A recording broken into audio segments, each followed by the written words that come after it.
Welcome to the Badass Direct Sales Mastery Podcast with your direct sales dom, Jennie Bellinger. Badass Direct Sales Mastery is a podcast for rock star direct sales moms who are determined to make their business kick ass. Jennie will share her knowledge of effective sales and recruiting techniques, tips to get what you want from your business, and will interview direct sales professionals and leaders from various companies. The interviews will give insight to how these rock stars got to where they are and where they plan to grow in the future. And now, the direct sales dom, Jennie Bellinger. Welcome back to another episode of Badass Direct Sales Mastery. I'm your host, Jennie Bellinger, your direct sales dom, helping you whip your business into shape. Now, the title of today's episode is Network Marketing is Predatory. So let me give you some context on this. A few weeks ago, I was on a call with another coach who had been introduced to me. Shortly into the call, she said, "I don't know much about you except that you coach in direct sales or network marketing. If I can be honest, I've always felt that network marketing is predatory, especially to women. I hope that I haven't offended you, but I'm really curious about your thoughts on it." Well, trust me, in over a decade of being associated with direct sales and network marketing, I have had plenty of people share their discomfort, dislike, and sometimes even their complete and total disdain of direct sales. She was not close to being the first, nor will she be the last. Now, let me share with you what I shared with her. I grew up in the Air Force, and we moved every 2 to 3 years from the time I was born in 1977 until my dad retired in 1998.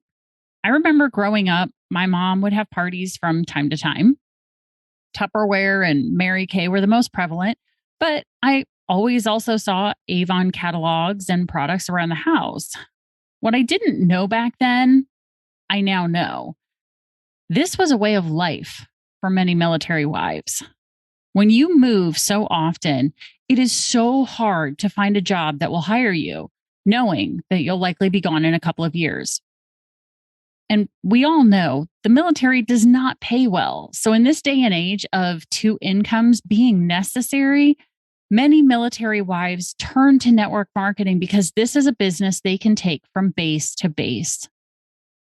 In addition to my upbringing in a network marketing friendly home, I've also had the honor of knowing a few top performers in the world of network marketing. So I've personally seen what is possible with those who are willing to learn, be coachable, hear no, fail, and try again until they get it right.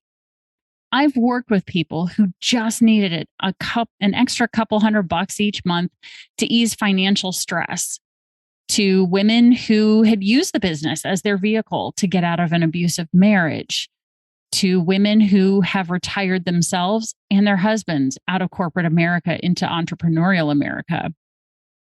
This business is a fucking amazing roller coaster ride, just like every other entrepreneurial endeavor.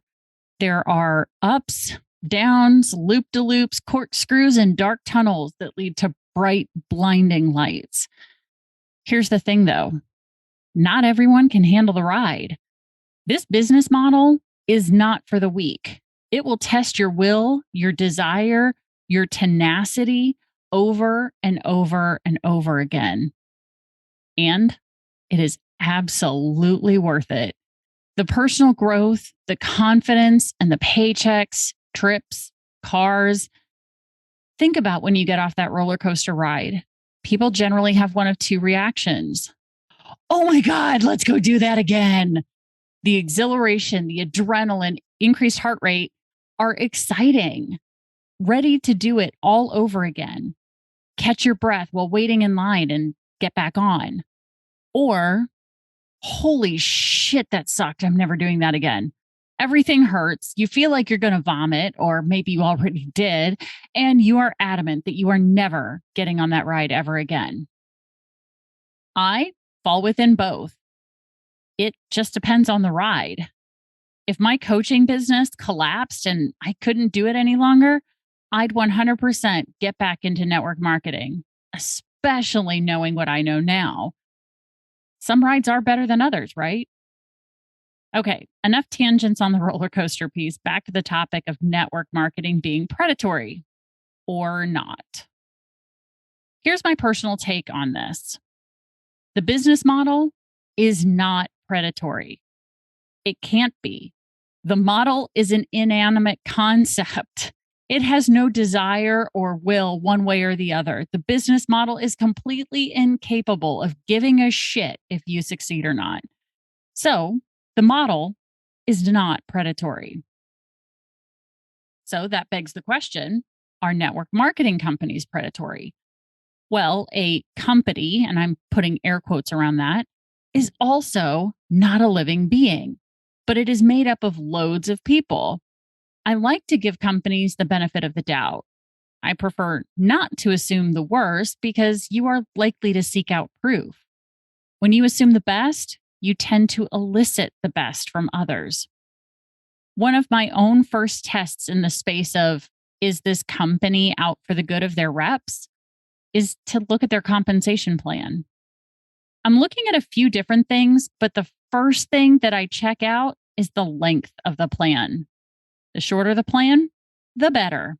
When I see a comp plan with 15 to 30 pages or even more, that is a red flag for me.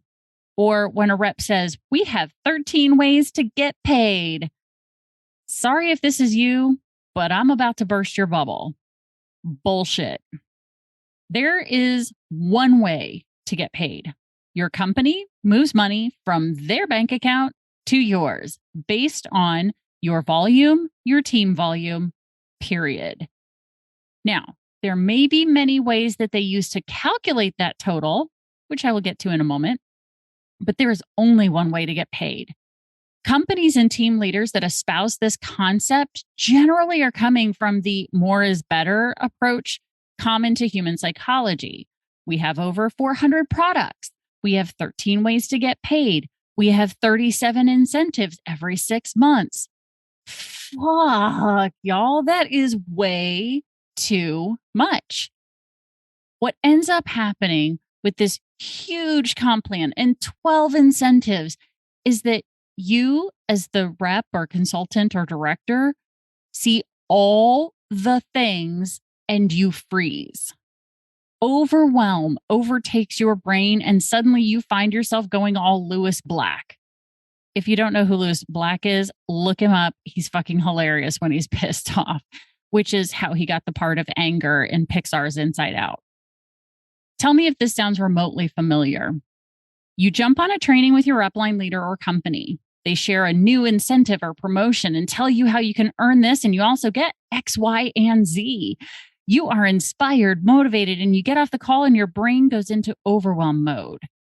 Or you check out your comp plan and see the 9 ways to promote, and your brain goes, oh, fuck. You are not alone.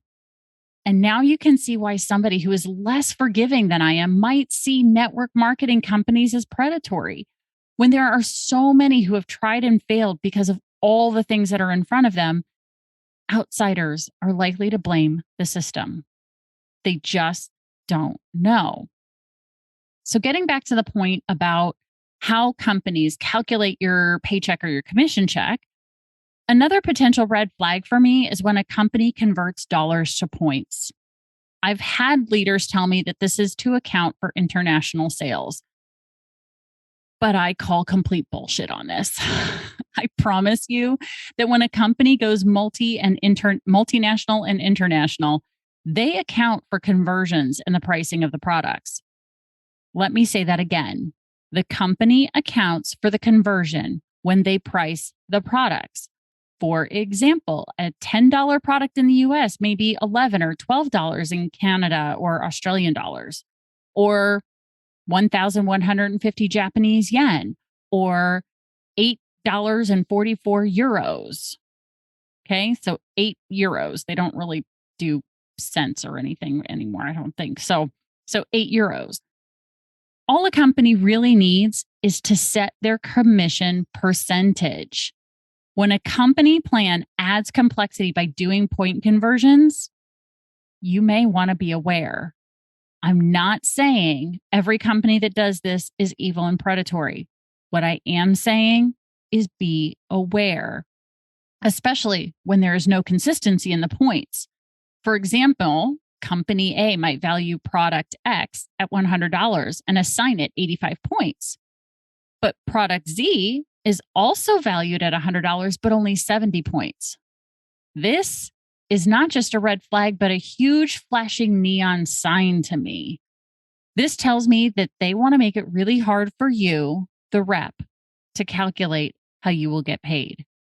And this is not cool. Like I said, though, I prefer to give the benefit of the doubt, but damn, when all those things converge in one comp plan, they make it really fucking hard not to think the worst. Finally, the biggest reason people think that network marketing is predatory has to do with us. Okay, not me and not you, I'm assuming, but those who relentlessly pursue others to join my company, join my team, and then they get the enrollment and do not support and truly sponsor their team members. Those people piss me off. They make us all look bad. And that's why I've made it part of my company vision to coach, train, and support those in network marketing and direct sales such that my clients provide balance to the negative views of network marketing. When it comes to those individuals, while they do make me upset, I do my best to give them the benefit of the doubt as well. They are doing this because they just don't know any better. They're doing what they were trained to do. And it breaks my heart. Rather than focus on the negative, though, let's focus on what you can do to ensure that you are not part of the predatory problem. It starts with a sponsoring mindset. Be ready to onboard and support your new team members. This, of course, means that you know how to onboard. Your company likely has a process. If not, hopefully your upline team leaders have developed one. Ask them, then follow the process, which I know is asking a lot of entrepreneurs in the network marketing space. Many of us chose this business model for the freedom to be flexible, and so we mentally fight the idea of following an established process. So may I make a request? Do the process for 90 days.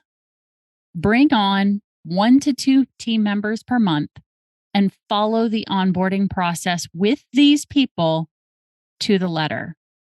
Treat the process like a new recipe. I don't know about you, but I follow a new recipe to the letter the first time. Then after that, I mess with the ingredients, the measurements, adding things, taking things away, because I now know what was good, bad, and could be better with the recipe. You cannot know how to adjust the onboarding process until you try it with a few different people. I honestly could go on and on regarding sponsoring, and I know you'd listen because you are awesome and you love to learn. But here's the thing. If I give you too much, you can't focus on the one ask I made. Sponsor and onboard effectively. If you do not have an onboarding method or a sponsoring mindset that supports you growing a team, then go to badassdirectsalesmastery.com/training. I have my top requested team trainings listed so you can select the best options for you and your team. Don't have a team yet? Use the request form on the training page to request the training that you want for yourself, and I'll put together a workshop just for you guys, my badass crew. Use the code BDSM crew to get preferred pricing. Again, the code is BDSM crew to get preferred pricing. Check the show notes. It's right next to the link. And make sure you share this episode with your friends who think network marketing is predatory. See if listening to this gives you both a platform on which to discuss their experiences that led them to that belief. The business model isn't predatory. The companies aren't likely to be predatory. It's only the people who can be predatory. Every industry has their share of bad apples. So Can we agree to not vilify the 20 million Americans and hundreds of millions of global network marketers? Now, stay tuned because there's another badass episode on its way. Thanks for listening to the Badass Direct Sales Mastery Podcast with your direct sales dom, Jennie Bellinger.